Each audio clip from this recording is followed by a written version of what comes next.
환율이 왜 이래? 이건 정말 미친 거다. 단서는 여기에 있습니다.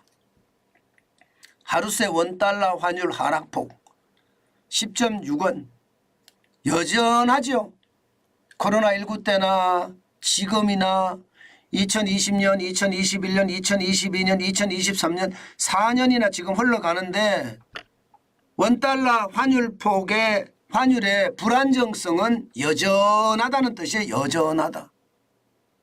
와, 뭐 이렇게까지 덕락이 심하면 이거 사업하는 사람들 사업할 수 있을까요?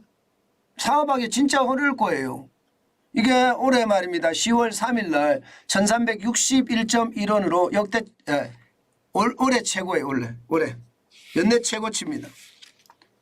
그만큼 말입니다. 많이 올라갔어요. 그러다가 10월 5일 날 어제입니다. 1350.5원 그냥 또 곤두박질 쳤습니다. 곤두박질. 하루 만에 급등과 급락을 반복하고 있습니다. 하루 만에. 참 장난 아니네요. 그죠? 도대체 환율 시장을 보고 있으면요. 우리 경제가 얼마나 불확실하고 또 우리 경제가 얼마나 지금 위기선상에 있는지 저는 볼 수 있는 지표라고 생각합니다. 그만큼 말입니다. 상황이 바쁘다. 게다가 너무 오래 간다. 제가 이건 정말 미친 거다 한 건요. 너무나 오래 가기 때문에. 올해 내내 지금 거의 1300원대를 계속 유지하다가 지금은 더 많이 올라가잖아요. 이렇게 말입니다. 환율이 올랐다가 폭락했다가 올랐다가 폭락했다가 이렇게 되는 데는요. 쉽게 말하면 미국의 어떤 상황에 따라서 확실하게 펑펑 튀겨진다는 뜻이에요. 어떻게 튀겨지느냐. 이게 민간고용이라고 이야기하죠. 미국의 ADP 민간고용, 민간 부분의 고용을 보면 9월에 89,000명입니다. 이게 6월만 하더라도 49만 7천 명이었는데 89,000명. 최악으로 떨어졌죠. 그러니까 여러분 이게 미국의 고용이 이만큼 떨어졌어요. 그러면 앞으로 무슨 일이 벌어질까요? 고용이 떨어졌으니까 경제가 너무 과열됐던 게 안정이 된다는 이야기네. 경제가 과열됐던 게 안정이 된다는 이야기는 금리를 안 올릴 수도 있다는 이야기네. 금리를 안 올릴 수 있다는 이야기는 지금 현재 어떤 달러 가치를 유지한다는 이야기네. 이렇게 귀결이 됩니다. 지금까지 말입니다. 지금까지 원달러 환율이 이렇게까지 올라간 데는 기본적으로 말입니다.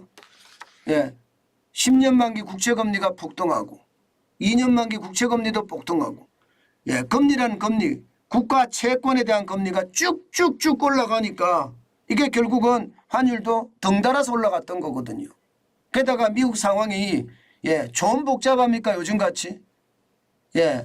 내년도 예산안도 제대로 통과 안 됐고 임시안만 통과된 상태 얼마나 복잡해요. 게다가 국채는 계속 올라가고 있고요. 그러니까 환율이 덩달아 올라갔다가 이 지표 하나 나왔다고 그냥 털썩 주저앉은 거예요. 그러다가 다시 올라가게 됐잖아요. 다시 올라갔잖아요. 이게 원래는 1345원까지 떨어졌다가 1350.5원까지 올라갔던 거거든요. 그렇게 올라간 데는 이거 못 믿겠다 많이. 이거 못 믿겠다. 이제 고용지표가 곧 나올 테니까 신규 취업자가 얼마나 늘었는지 이게 곧 나올 테니 그 내용을 한번 보자. 그 내용 보면 좀 달라지지 않겠느냐. 시장은 그렇게 움직였던 겁니다. 그래서 1345원까지 떨어졌던 게 다시 1350원까지 올라갔던 겁니다. 그만큼 말입니다. 지금 미국 시장의 어떤 달러 가치에 대한 상황은 굉장히 유동적이다. 그만큼 말입니다. 달러 가치가 움직이니까. 그만큼 시장에서는 11월 달에 금리 동결하겠네.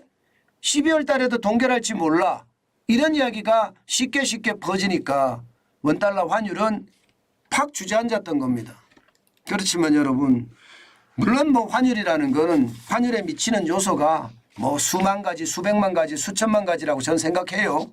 이게 환율은 어느 누구도 못 맞춘다고 이야기했어요. 그 정도로 환율이 어렵습니다. 그렇지만 분위기를 봐서는요. 분위기를 봐서는 지금 물가가 분명히 안 잡히고 있는 건 맞아요. 물가가 안 잡히고 있는 거. 게다가 예산안도 지금 통과가 안 된 것도 맞아요. 예산안이 11월 17일까지 한 달 반 45일간의 임시 예산안만 편성이 된 상태잖아요. 그러면 11월 17일까지는 적어도 말입니다. 이 환율의 불안감은 더 커지지 않을까 저는 그렇게 생각합니다.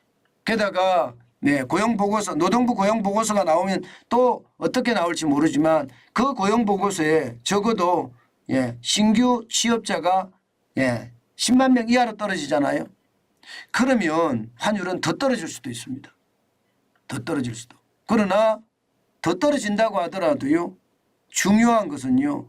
이게 뭐라고 해야 되나. 내년도 예산안이 민주당 의도대로 통과가 되잖아요. 그럼 돈을 더 뿌린다는 이야기거든요. 내용 핵심은요. 그러면 또 더 떨어질 수도 있습니다. 그래서 원달러 환율은 요즘 굉장히 중요하게 봐야 돼요. 그만큼 말입니다. 달러의 가치가 왔다 갔다 하고 지금 10월 4일 현재 106.76 달러 인덱스가 그렇습니다. 그렇기 때문에 강달러인 건 분명하나 이게 요소들이 보면 고용시장에 대한 분위기, 미국 경제가 화랑이냐 아니냐, 그에 따라서 금리를 어떻게 할 것이냐, 금리를 올릴 것이냐 아니면 이대로 갈 것이냐. 금리를 올리면 원달러 환율은 올라가겠죠. 또 우리도 올릴 거예요. 근데 우리도 올릴 거니까 좀 달라질 수는 있지만 중요한 것은요. 저는 그렇습니다. 저는 많이 올랐을 때 달러 좀 팔았고요. 분할 매도로 벌써 제가 2번을 팔았습니다. 근데 어제는 제가 안 팔았거든요. 어제도 팔까 생각을 하다가요. 너무 달러가 없으면 안 되겠다 싶어서 제가 뭐 달러가 많이 들어오는 사람은 아닙니다만은 유튜브를 하니까 달러가 계속 들어오거든요. 좀 팔까 하다가 그냥 안 팔고 말았습니다. 중요한 것은요. 이게 자산 배분을 어떻게 할 것인가. 요즘같이 환율 시장에서는요. 달러 팔아서 엔화 산다. 이런 이야기가 저는 통한다고 생각하거든요. 그래서 여러분 시장을 너무 말입니다. 뭐 지엽적으로 작게 봐도 문제지만 또 너무 크게 봐도 문제거든요. 제가 늘 말씀드리는 거 있잖아요. 착안 대국. 착안 눈으로 볼 때는 크게 보고 착수 소국.